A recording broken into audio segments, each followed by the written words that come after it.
오늘 하나님께서 우리에게 주시는 말씀은 사도행전 13장 16절부터 23절까지 말씀입니다. 바울이 일어나 손짓하여 말하되 이스라엘 사람들과 및 하나님을 경외하는 사람들아 들으라.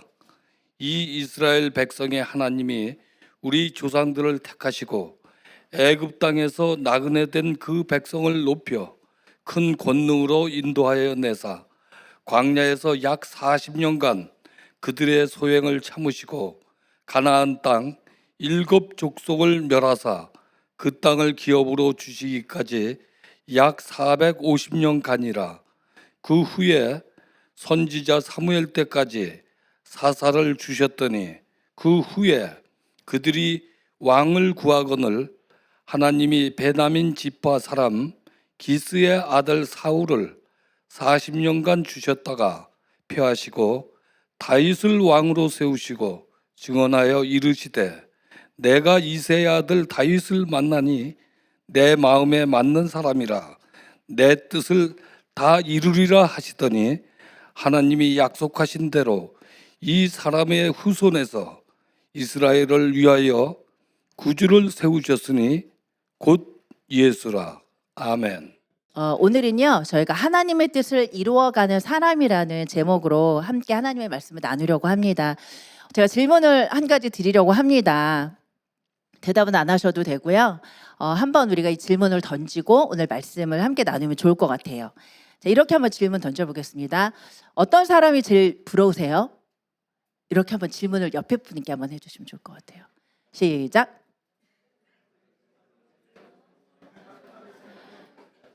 네, 설마 없다라고 말씀하실 분은 없을 것 같아요.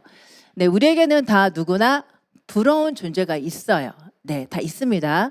제가 처음 여기 캐나다 왔을 때, 네, 제일 부러운 사람이 저는 한국으로 돌아가는 사람이 제일 부럽더라고요.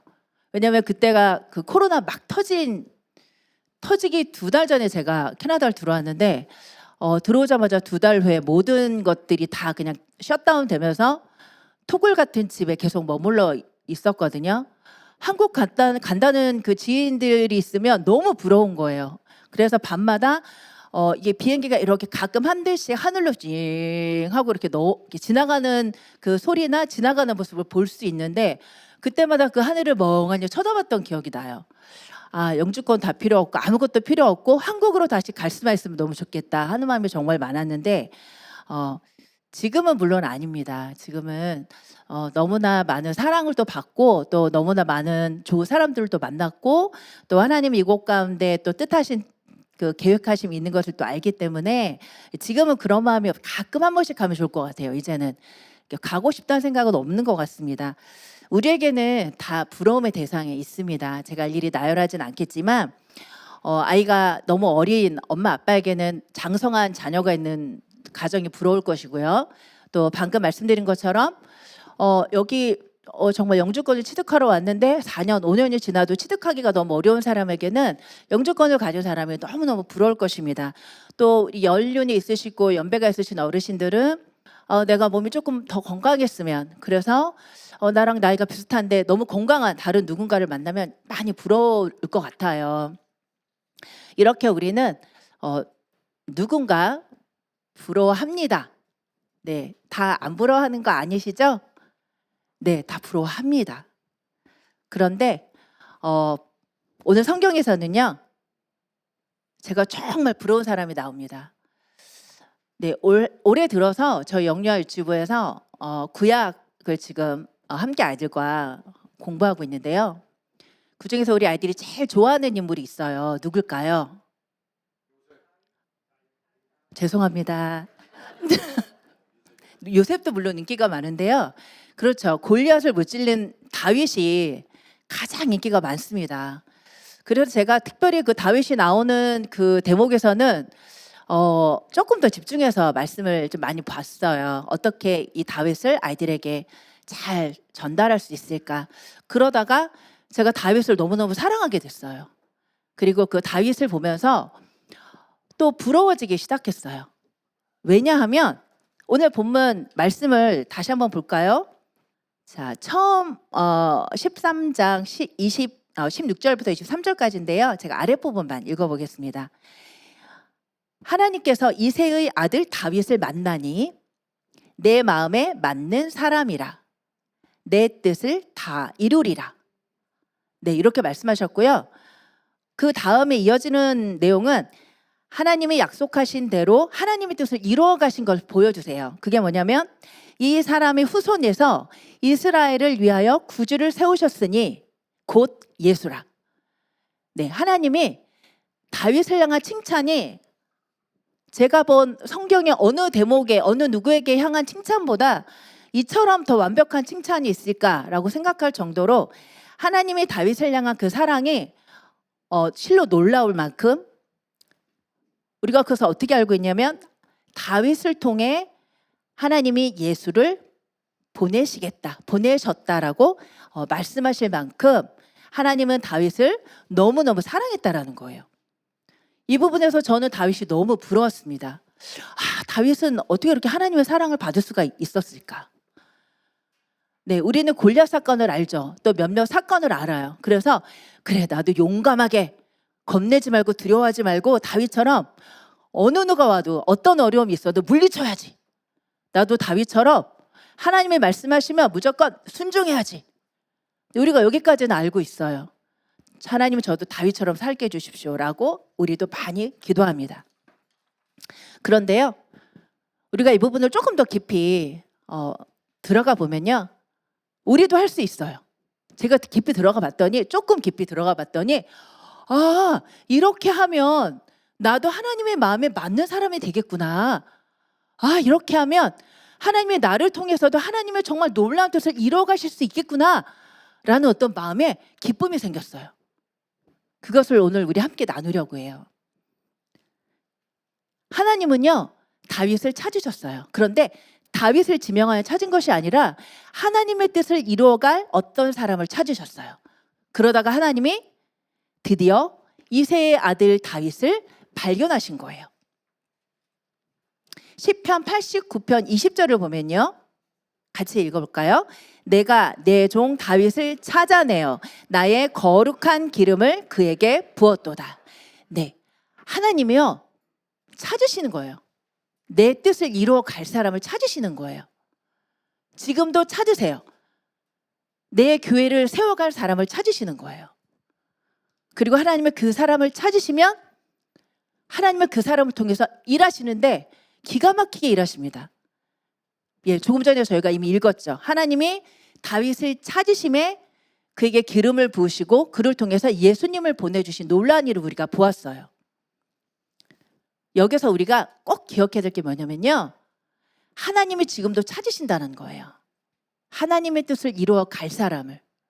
그 특정한 누구가 아니라 누가 1900 몇 년에 태어났는데 내가 그를 통해 일할 거야.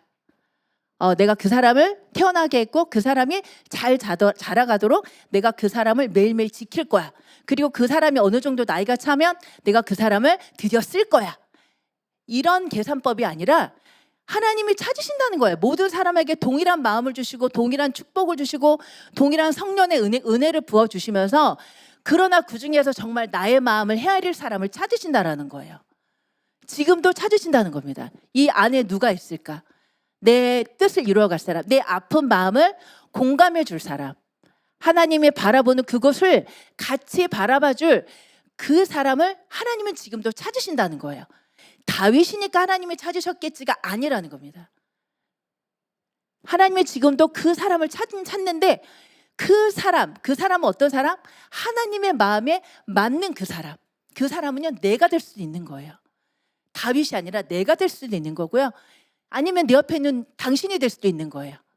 준비된 그 사람. 그런데 하나님은 준비된 그 사람을 통해 일하시는 분이시라는 겁니다. 하나님의 뜻이 이루어지이다. 이것을 우리는 날마다 기도해요. 기도할 때 주기도문으로 외워요. 그런데 그 하나님의 뜻을 이루어지게 하는 그 사람이 누구냐면 나라는 거예요. 그런데 왜 하나님, 저는 지금 하나님의 뜻을 안 이루어가고 있는데요? 준비되어지지 않기 때문이에요. 그래서 오늘 우리가 이 말씀을 보면서 나도 하나님의 그 크신 뜻, 죽은 영혼을 살리는 그 크신 뜻을 나도 이루어 가고 싶어. 그게 우리의 목적 아닐까요? 그게 우리가 살아가는 목적이 아닐까요? 우리가 살아가는 이유와 목적이 무엇일까요? 하나님이 예수님을 보내셔서 그렇게 죽은 영혼을 살리시고 죽으시고 부활하신 것처럼 우리도 동일하게 하나님의 예수님의 가신 그 길을 따라가게 하기 위해 이 땅에 하나님이 태어나게 하셨다는 거예요. 우리는 그렇게 살아가야 할 이유와 목적을 가지고 있어요. 이거는 우리의 의무이기가 아니라 의무뿐만 아니라 우리가 하나님께로부터 받은 축복이라는 겁니다. 다윗은요 그 축복을 받았어요. 어떻게 해요? 그는 어려서부터 하나님 앞에서요 이것을 절대 놓지 않았어요. 그것이 무엇이냐면 사무엘상 17장 34절로 35절 말씀 같이 한번 읽도록 하겠습니다. 다윗이 사울에게 말하되 주의 종이 아버지의 양을 지킬 때에 사자나 곰이 와서 양떼에서 새끼를 물어가면 내가 따라가서 그것을 치고 그 입에서 새끼를 건져내고 그것이 일어나 나를 해하고자 하면 내가 그 수염을 잡고 그것을 쳐 죽였나이다. 네, 이때 다윗의 나이가요 10대였어요. 10대. 그런데 그 다윗에게 맡겨진 일이 뭐냐 하면은 양을 돌보는 목동의 일이었어요. 형들은 다 이미 장성해서 전쟁터로 나가고 다른 일을 했고요. 이 다윗만 양을 치는 목동의 일을 했단 말이에요. 어느 누구도 돌아보지 않는, 어느 누구도 쳐주지 않는 정말 하찮은 일이었어요. 아무도 인정해주지 않는, 너는 아무것도 할 수 없으니까 이거나 해 해서 맡겨진 일이 목동의 일이었단 말이에요. 그런데 아무도 알아주지, 아무도 보아주지, 아무도 인정하지 않은 그 일을 다윗은 어떻게 했냐면요, 목숨을 걸고 했다는 거예요. 여기 본문에 보면 사자나 곰이 와서 양을 잡아갈 때 어떻게 해요? 따라가서 그것을 쳤대요. 10대 아이가 그것을 치고 그 입에 있는 새끼를 꺼냈대요. 이게 말이 됩니까?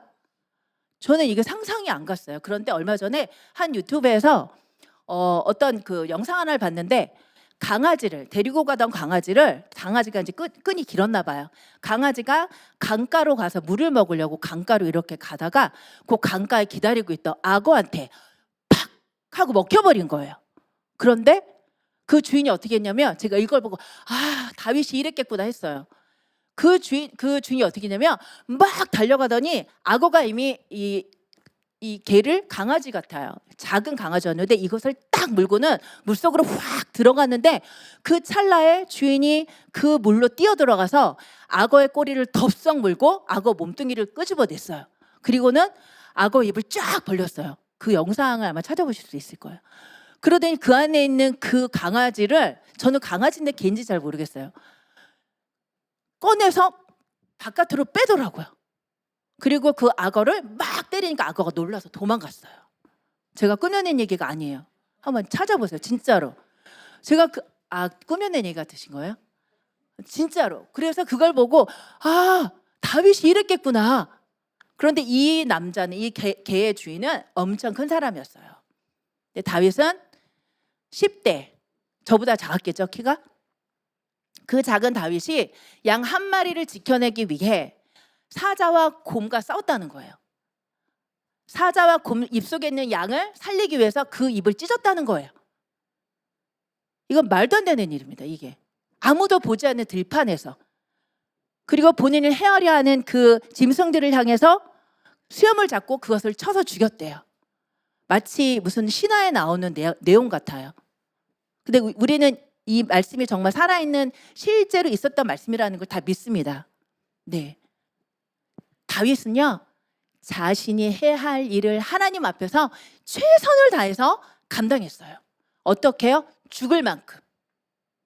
죽을 수 있었잖아요. 죽을 만큼. 그런데 죽지 않았죠. 하나님이 보호하셨죠. 왜요? 하나님은 다윗의 중심을 보고 계셨기 때문이에요. 양을 지키려 하는 그 다윗의 마음, 그 마음은 마치 하나님의 마음과도 같습니다. 하나님이 우리를 보실 때 한 명 한 명을 그렇게 보시는 거예요. 단 한 명이 어디로 떨어져 나갈까?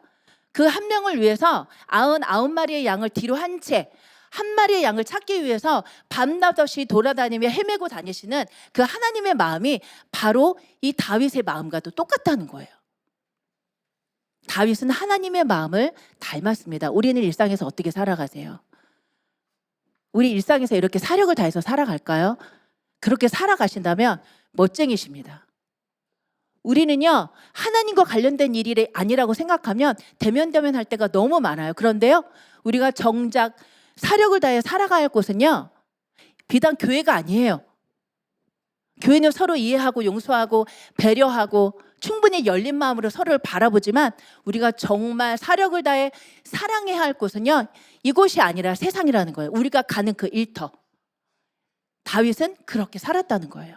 두 번째, 다윗은요, 하나님을 감동시킨 사람이에요. 사무엘상 17장 36절 보겠습니다. 네, 같이 읽어볼게요. 시작. 주의 종이 사자와 곰도 쳤은즉 살아계시는 하나님의 군대를 모욕한 이 할례 맞지 않은 블레셋 사람이리까 그가 그 짐승의 하나와 같이 되리이다. 네, 아멘. 제가 우리 모두 되게 점잖하게 지금 말씀을 읽었는데 이 내용은 뭐냐면 블레셋 그 장군 누구죠?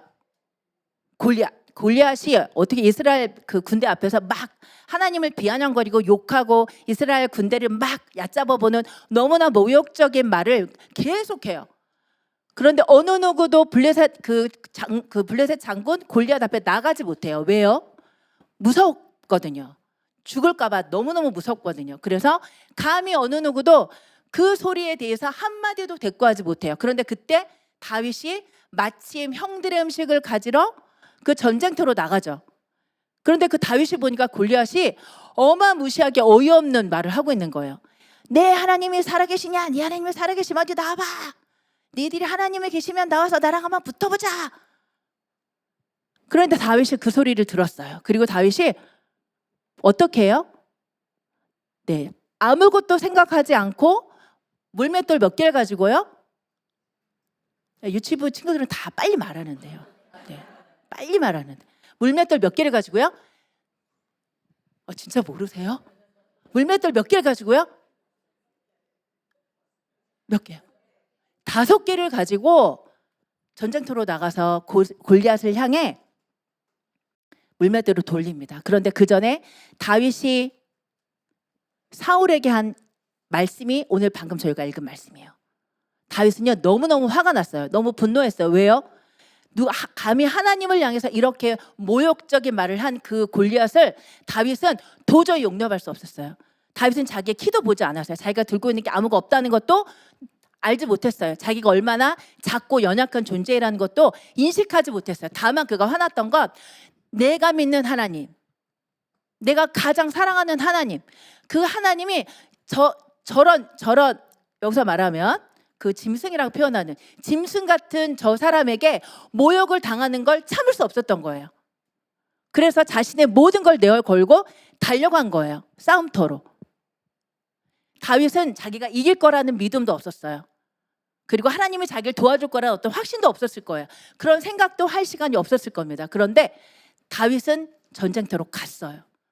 하나님의 이름 하나만 믿고 하나님의 이름이 모욕당한 그 하나만 듣고 믿는 사람으로서의 어떤 자존감, 믿는 사람으로서의 어떤 그 뭐라고 해야 되죠? 자부심? 그거 하나만을 가지고 전쟁터로 나갔던 거예요. 우리는 막 자루재잖아요. 무슨 일을 할 때, 어떤 일을 겪을 때 이걸 내가 할 수 있을까? 다윗은요, 오직 하나님 이름 그 하나만 생각하고 앞으로 나갔다는 거예요. 하나님의 그런 다윗의 마음을 보시고 감동하셨어요. 어린애기가 엄마에게 밥을 먹여주려고 어른 수저를 가져가서 엄마 입에 먹을 거를 떠 넣어줄 때 그게 먹을 게 아니라 장난감이나 쓰레기였다 할지라도 엄마 아빠의 마음이 어떻겠어요? 너무 대견하지 않을까요? 엄마 아빠를 위해 네가 뭐를 먹여주려고 뭐라도 떴구나. 그 마음이 얼마나 대견할까요? 하나님의 마음이, 하나님의 다윗을 바라본 마음이 마치 그러지 않았을까요? 하나님은 그런 다윗의 마음에 감동하셨어요. 그래서 다윗이 골리앗으로부터 죽임당하지 않고 오히려 골리앗을 이기도록 하나님이 놀라운 일을 보여주셨다는 거예요. 하나님의 마음을 감동시키는 우리 모두가 되기를 예수님의 이름으로 축복합니다. 세 번째, 다윗은요, 하나님의 마음을 늘 마음에 품었어요. 사무엘상 24장 5절 6절만 읽도록 하겠습니다. 사무엘상 24장 5절 6절. 자, 같이 읽을까요? 시작. 그리한 후에 사울의 옷자락 뱀으로 말미암아 다윗의 마음이 찔려 자기 사람들에게 내가 손을 들어 여호와의 기름 부음을 받은 내 주를 치는 것은 여호와께서 금하시는 것이니 그는 여호와의 기름 부음을 받은 자가 됨이니라 하고, 네, 이제 다윗이 사울로부터 막 이렇게 막 은총을 받고 사울의 사랑을 받기가 무섭게 사울이 다윗을 막 시기하게 되고 질투하게 돼요. 왜냐하면 다윗이 골리앗을 이기고 난 뒤로 백성들의 마음이 사울로부터 다윗에게 싹 옮겨지기 시작했어요.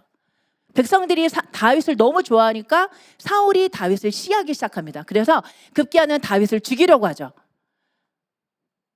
밤이나 낮이나 할 것 없이 다윗을 찾아다니게 바빠요. 다윗이 동굴에 있다 그러면 동굴로 찾아가요. 다윗이 광야에 있다 그러면 또 막 3,000명의 군사들을 이끌고, 그 다윗이 뭐라고? 그 3,000명이나 되는 군사들을 이끌고 다윗이 있다 하는 곳마다 쫓아다녀요. 그만큼 다윗을 죽이고 싶었던 거죠. 다윗은 너무너무 힘든 시간을 보냈어요. 그래서 이 시간 동안에 다윗이 쓴 시가 있죠. 그게 바로 시편이에요. 어느 날 다윗이 나타났다는 이야기를 들어요. 사울이 이 동굴에 들어왔대. 다윗, 사울을 죽일 좋은 기회야. 어서 가서 죽여! 라고 말할 때 다윗이 사울의 겉옷자락을 살짝 팹니다. 네, 우리 다 알고 있는 내용이죠. 그런데 그마저도 다윗은 너무너무 죄스러워해요. 하나님이 기름 부음 받은 자를 함부로 건들거나 해하지 말라고 하셨던 그 말씀을 다윗은 알고 있었기 때문이에요. 다윗은요, 어떠한 순간에도 하나님의 마음을 늘 살폈어요. 우리는 어떤 순간에 하나님의 마음을 살피나요? 교육부는 부입에 을 때만 하나님의 마음을 살피나요? 아니면 교회에서는 우리 부서에서 특별한 행사가 있을 때만 하나님의 마음을 막 알아가길 원하나요? 다윗은요, 언제나 항상 무슨 일을 만나든 하나님의 마음을 살폈어요. 하나님의 마음을 언제나 살피는 우리 모두가 되길 예수님의 이름으로 축복합니다. 사무엘하 6장 13절 한번 읽어보도록 하겠습니다. 같이 한번 읽어볼까요? 시작. 여호와의 궤를 맨 사람들이 6걸음을 가매 다윗이 소와 살찐 송아지로 제사를 드리고 다윗이 여호와 앞에서 힘을 다하여 춤을 추는데 그때 다윗이 배 에봇을 입었더라. 6걸음을 가면서 하나님께 예배드리고 6걸음을 가면서 하나님께 예배드렸대요. 그러면 우리도 6걸음, 그러면 우리는 출근하기 전에 예배드리고 출근하고 나서 예배드려야 되나요? 여기에서 포인트는 이게 아니에요. 다윗이 얼마나 하나님을 찬양하고 예배하기를 기뻐했는지를 우리가 보기를 원해요. 다윗은요, 매 순간마다 하나님을 찬양하고 예배하고 기도하는 걸 너무너무 기뻐했어요. 너무 기뻐했어요.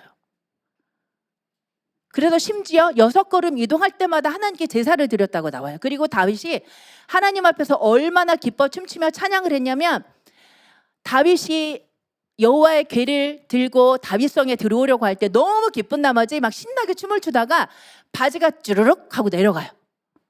그 속이 다 보였겠죠, 속바지가. 그 모습을 누가 봤어요? 네, 미갈이 봤어요. 아내 미갈이 보고 뒤에서 비웃었다고 성경에 나와 있습니다. 다 읽지는 않겠지만. 미갈은 다윗의 그런 모습이 웃겼을지언정 다윗은 하나님 앞에서 본인이 할 수 있는 최선의 찬양을 드렸다는 거예요.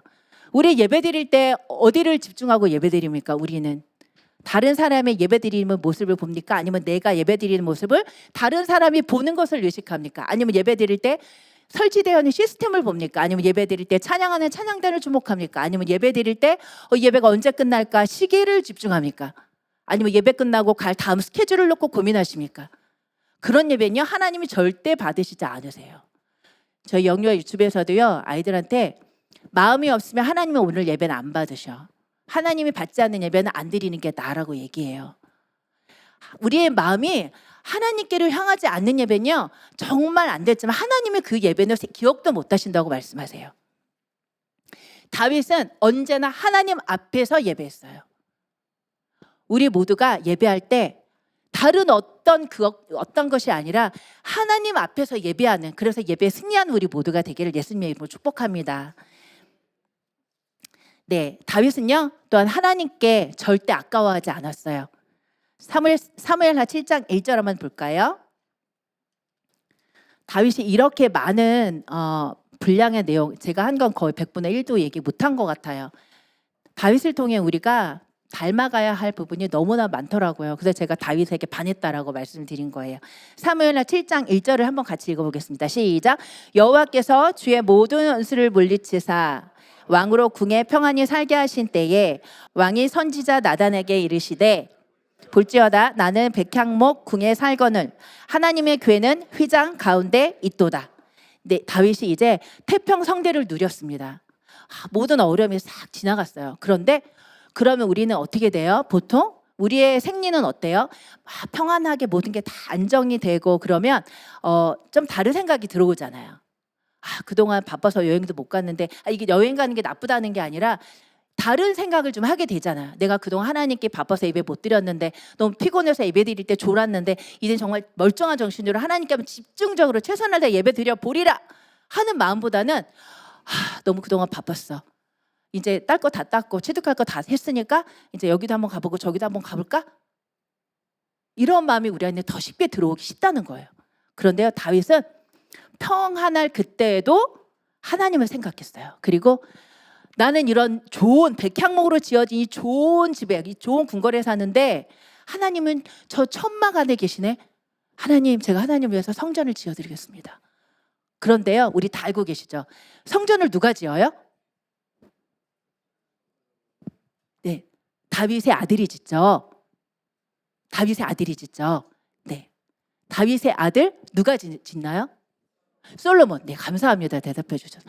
솔로몬이 지어서 우리는 솔로몬이 졌죠. 다윗이 안 졌죠. 피를 너무 많이 흘렸어요, 손에. 라고 생각하죠. 그런데 성경을 잘 보세요. 솔로몬이 성전을 짓기 위해 필요한 모든 성전 재료들 누가 준비했는지 아세요? 다윗이 준비했습니다. 다윗이 살아생전에 본인이 다 준비해서 남겨두고 솔로몬이 성전을 지을 때 그것을 쓰도록 했어요. 솔로몬은 가져다 쓰기만 한 거예요. 다윗은 본인이 성전을 짓지 못하는 걸 너무너무 안타까워했어요. 그리고 자기가 할 수 있는 모든 것을 다해서 정말 넘치도록 준비했어요. 여기에서 우리의 포인트는 뭐냐면요. 나도 그럼 준비를 좀 더 해야 할까? 나도 좀 더 뭘 해야 되나? 이게 아니에요. 하나님을 향한 다윗의 마음에 집중하셨으면 좋겠어요. 다윗은 하나님이 너무너무 좋은 거예요. 너무너무 사랑스럽고 너무 사랑하는 거예요. 그래서 매 순간 하나님이 없으면 살 수 없을 정도로 하나님이 너무 좋은데 하나님에서 내가 할 수 있는 게 뭐가 있을까 봤더니 성전이야. 그러니까 내가 성전을 짓고 싶어요 하고 얘기했던 거예요. 그러니 하나님 짓지 말라 해도 마음이 아픈 거예요. 성전 자체가 주는 의미보다는 다윗이 하나님을 향해 무언가라도 하고 싶어하는 그 하나님을 향한 그 사랑의 마음이 하나님을 감동시킨 거예요. 그래서 하나님이 이건 정말 놀라운 은혜죠. 다윗을 통해 예수님을 보내시는 놀라운 은혜가 다윗의 가문을 통해 이루어진 거예요. 성전을 세우는 건 제가 여기 와서 딱 두 번째입니다. 한국에 있을 때 제가 청년 때 그 교회가 성전을 졌어요. 그래서 직접 벽돌을 일주일에 10장씩 이렇게 세웠어요. 직접 모든 성도들이 다 세워서 거기에 자기 이름을 새겼어요. 그래서 지금도 제가 한국을 가면 꼭 가보고 싶은 곳이 그 교회예요. 그게 그대로 있을까? 너무 궁금한 거예요. 어디에 있을 이름이 그대로 있을까? 그때는 몰랐는데 지나고 나니까 내가 사람들이 이렇게 예배하는 이 성전을 세우는데 내가 벽돌 5장, 10장을 내가 세웠구나. 그게 얼마나 나에게는 뿌듯하고 감동인지 몰라요. 우리가 성전을 세우는 건요, 정말 어느 누구에게나 주어지는 그런 복이 아닙니다. 이건 우리가 가진 것을 하나님께 드리는 차원이 아니라 우리의 마음을 하나님께 올려드릴 수 너무나 중요한 기회고 하나님이 주신 복이라고 저는 믿어요. 네, 마지막 중요한 것 딱 하나만 우리 같이 나누겠습니다. 다윗은요, 죄를 지어도 언제나 하나님께 돌아오는 길을 선택했습니다. 네, 우리가 죄를 안 지을 수는 없죠. 두려워하지 마세요. 여러분, 하나님이 기뻐하지 않는 행동은 하지 마세요. 여러분, 뭐뭐 하세요. 성경에 많은 내용들이 하지 말라는 것이 참 많아요.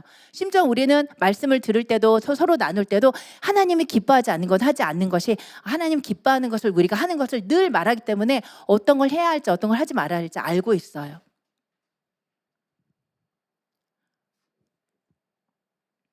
그런데요, 그럼에도 불구하고 우리는 죄를 반복해서 질 수밖에 없는 연약한 존재입니다. 우리가 죄인이라는 걸요 인정해야 돼요.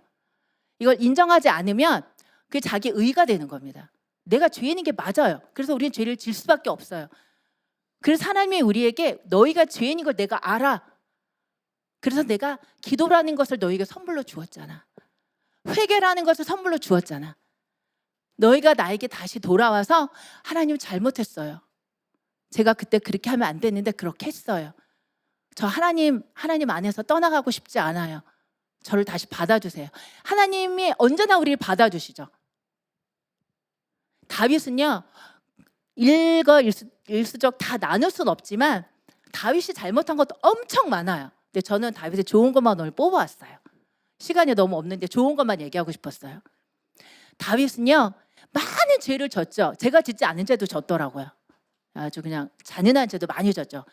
다 알고 계시지만, 그런데 하나님이 그때마다 다윗을 내치지 않은 이유가 있어요. 딱 하나, 그가 그럼에도 불구하고 언제나 하나님께 돌아왔다는 거예요.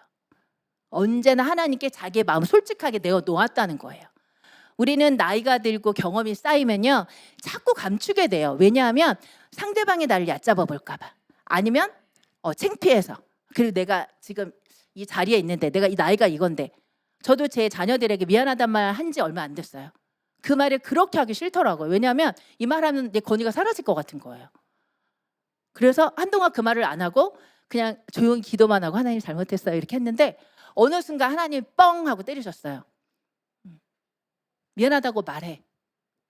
그래서 미안할 때 미안하다라고 솔직히 말하기 시작했어요. 우리가 하나님께 죄를 짓지 않고 완벽하게 하나님께 나아갈 수 있는 길은 없어요. 다만 예수님의 우리를 통해 이루신 그 십자가 사랑 때문에 우리가 의롭게 된 것뿐이지 우리는 여전히 죄인으로 살아가요. 그래서 우리는 하나님께 늘 우리의 마음을 올려드리고 점검받아야 돼요. 그러지 않으면 우리의 마음은 점점 하나님으로부터 멀어질 수밖에 없어요. 왜냐하면 겹겹이 나를 자꾸 감추게 되는 거예요. 마치 아담과 하와처럼 나뭇잎으로 자신을 계속 감추는 거죠. 드러날까 봐, 혼날까 봐. 다윗은요 하나님께 언제나 돌아가는 그런 너무나 멋진 사람이었습니다. 우리 모두도요 언제나 어느 순간에나 정말 어떤 것도 겁내지 마시고요, 다 닫혀 있을지라도 하나님은 항상 문 열어놓고 계셔요. 하나님께 항상 돌아가는, 그래서 언제나 하나님의 마음과 나의 마음이 언제나 합함을 이루어가는, 그것을 매일매일 훈련하는 우리 모두가 되기를 예수님의 이름으로 축복합니다.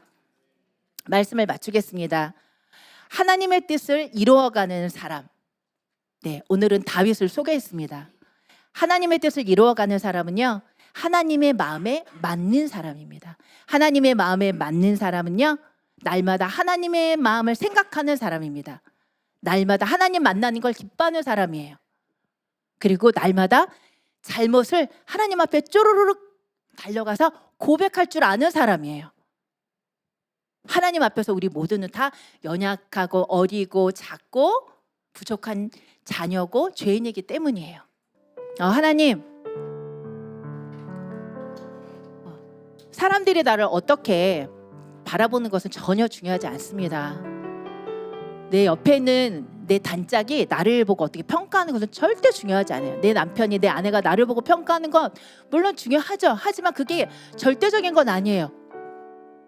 중요한 건 하나님이 나를 어떻게 보시냐예요. 그런데 하나님은 감사하게도 내 외모를 보지 않으신대요. 하나님 감사하게도 내 능력을 보지 않으신대요. 내 달란트를 보지 않으신대요. 내 재산을 보지 않으신대요. 내 마음을 보신답니다. 이 얼마나 감사한 일이에요. 내 자격을 보지 않으시고 내 마음만 보신대요. 내 마음을 보시고 내 마음만 달라고 말씀하시는 그 하나님 앞에 우리가 이제라도 하나님 내 마음을 드립니다. 내 마음이 정결케 되게 하여 주시옵소서. 겉만 왔다 가는 겉만 뺀질을 한 그리스도인이 아니고 내 마음도 주님 앞에 정말 뺀질뺀질한 빛이 반짝반짝 나는 그런 그리스도인의 삶을, 그런 하나님 아버지의 자녀의 삶을 살아가게 하여 주십시오. 그런 마음으로 우리 찬양하고 함께 기도하겠습니다.